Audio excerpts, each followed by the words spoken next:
What's up guys, welcome back to the channel. I hope everybody's doing well today. It's been a minute since I did an update. I got a little time off coming up for Christmas break, so I figured I'll do an update on this Waterbox 7225. I haven't looked at YouTube, but I totally forgot like when was the last time I did an update on this tank. But before we start, let me get some nori in here so you'll see everybody up front and center. All right, nori's in on the two little fishies veggie clip, I think. It's pretty good. I've had this clip for a little while now and the tanks love it. All right guys, so I want to update you guys with the fishes in the tank. This is I think like a 160-gallon tank, and I went on a business trip like a couple months ago. When I came back, I was missing fish. So I was missing my powdered brown tang, one of the clowns here. I was looking all over on the floor, couldn't find their bodies, but my anemone was getting huge. If you guys look back at the past videos, I had this anemone. He's a CC Inferno inside a 10-gallon Waterbox cube, and he went into the overflow like 3 times.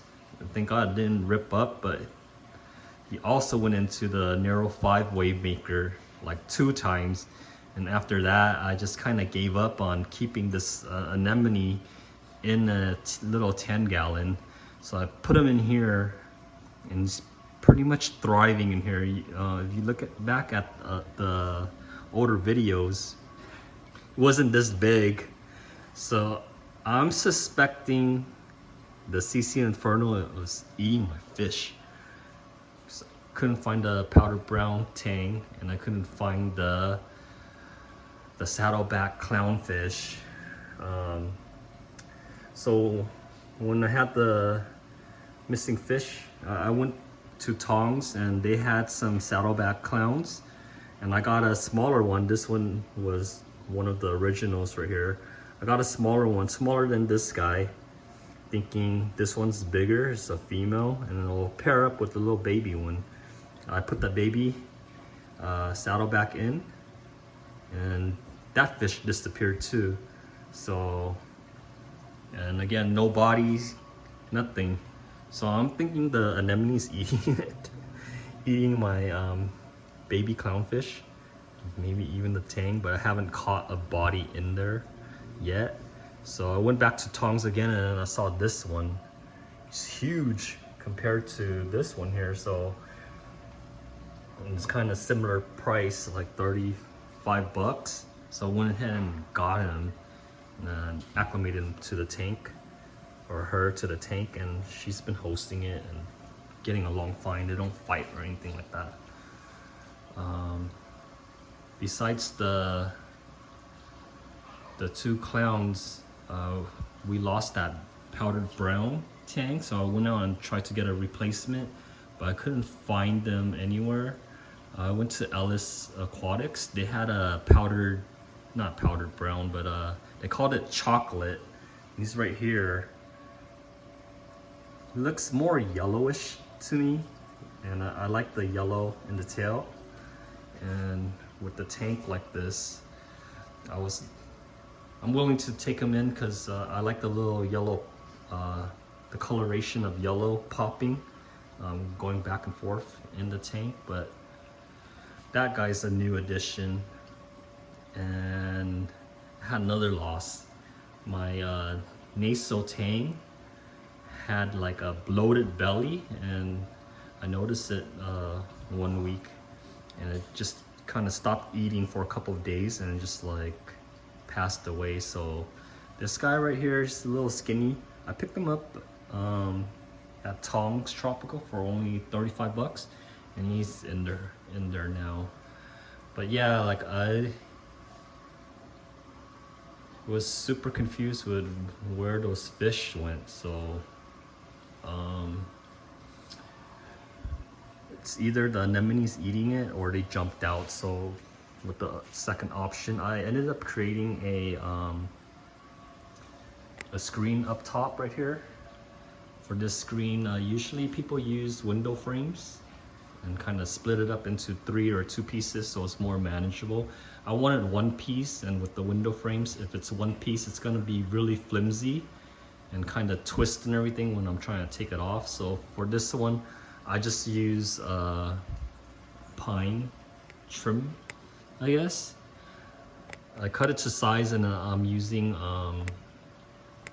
chicken wire up top. I've been meaning to plasti dip the whole thing to protect it, but haven't had a chance to get around to that yet. With the net up top, I started getting wrasses. So I always had like a 6-line wrasse in here. You see them right there, right in the middle of the anemone. In here to eat like worms and stuff like that. They're always hunting around, but I didn't dare put in any other wrasses because, you know, they're like jumpers. So with the net up top, the screen up top, I started buying wrasses from Tong's Tropical. Picked up this guy right there in the corner by the glass, a Melanaris wrasse, but I'm not too sure if it is because I thought it would be more green and kind of watermelon color, but I don't know if it's my lighting. It looks more orange to me, like orange stripes to me.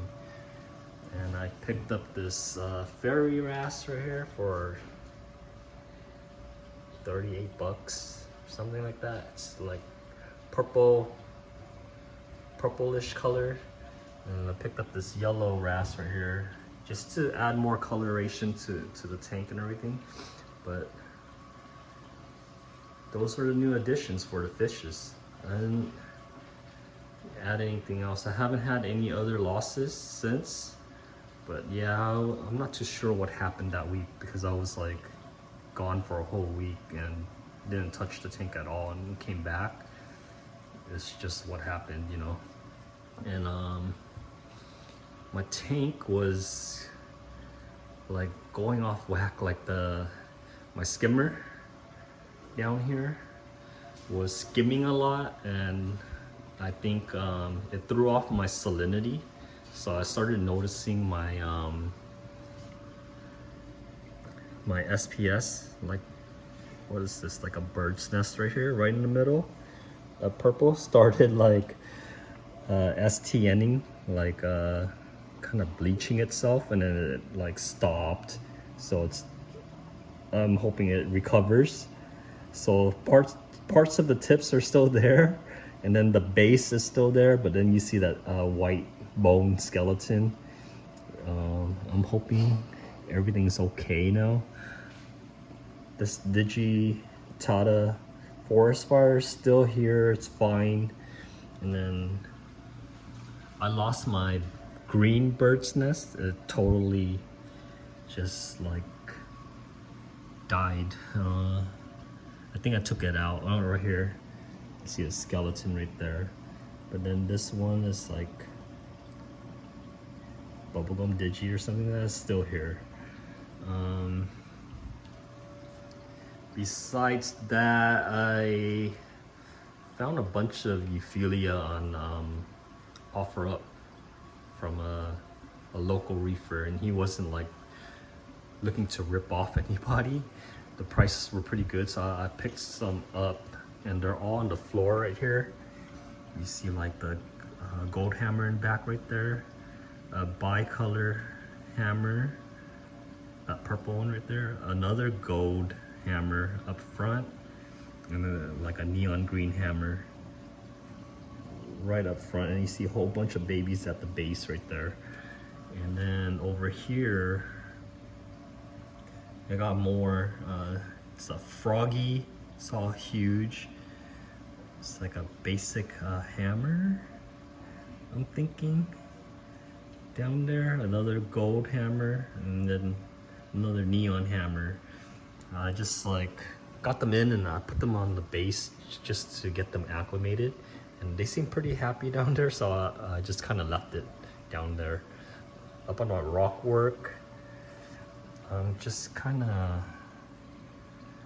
it's been filling in with the cloves right here. This whole rock was all cloves, and then the anemone started getting big and it's like stinging it back. So you can see right there towards the tentacle. But Euphilia that I had before, the 2 frog spawns right here look okay. Hammer looks okay. I got leather right there. And the back looks okay as well. My candy cane, I think when I had a salinity swings, it started kind of shrinking, and then the skeleton kind of poked through, but then it's kind of recovering and looking okay now, like getting the plumpiness back. They're an indicator for me if my salinity's off. If it's off, they're like not happy at all.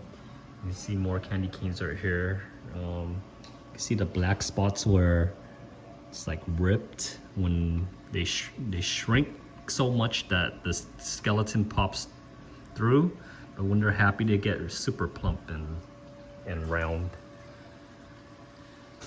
I picked up this guy recently as well from, what's his name?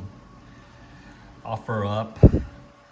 It's a weeping willow. I had it before, but it was up top over here, and one of my wave makers dropped, and I didn't like fix it right away, so there was no flow up here at all, and the tentacles kind of receded, and I thought it was shedding, but then one day I took a look and it's all melted. So this time around I got this one in, but I'm putting it in a high flow area since it likes high flow, so I left it here just to acclimate. Whenever I get new corals in, I put them on the sand bed just to get them to acclimate to the lighting and all of that.